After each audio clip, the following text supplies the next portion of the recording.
한국판 마타아리 아름다운 미녀의 간첩사건 그녀는 누구인가? 일제강점기와 해방 직후에 한국에서 활동한 인물로 한국판 마타아리로 불렸으며 불꽃 같은 사랑을 하다가 간첩 혐의로 세상을 떠나게 되었다. 1911년 경기도에서 태어난 그녀는 홀어머니 밑에서 자라게 되었고 11살이 되었을 땐 민며느리로 신랑에게 팔려가듯 시집을 가게 됐다. 그 시대 대부분의 여성들이 겪었던 일이었는데 심지어 그녀는 신랑의 포악한 행동 때문에 가출까지 하게 됐다. 운 좋게 미국인 선교사의 도움으로 미국인 독신녀의 양녀가 되었고 서울로 올라와 학업을 이어갈 수 있게 되었다.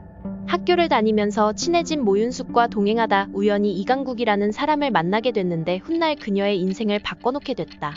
이화여전을 졸업한 그녀는 뛰어난 두뇌로 영어를 유창하게 구사할 수 있었고 이러한 언어 능력은 후일 이중 스파이 활동을 수행하는 데 큰 도움이 되었다고 알려져 있다. 학교를 졸업한 후에는 세브란스 병원 미국인 치과의사의 비서로 일했으며 밤에는 예술연구회 단원으로 연극 활동을 했고 당시 조선을 대표하는 시녀성으로 불리기도 했다.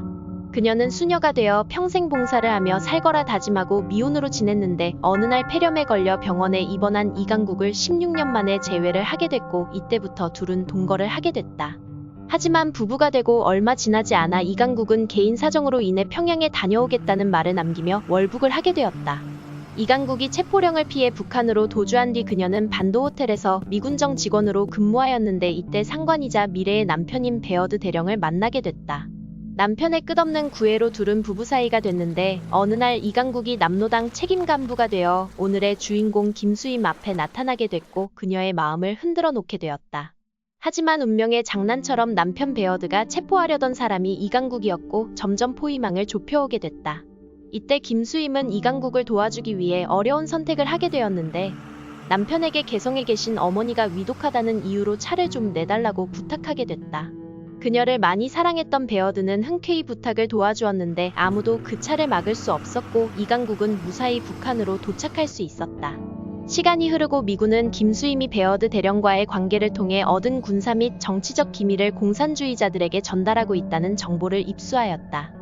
특히 미군의 군사 기밀이나 남한 내부의 정세와 관련된 민감한 정보들이 누출되고 있다는 정황이 포착되었다.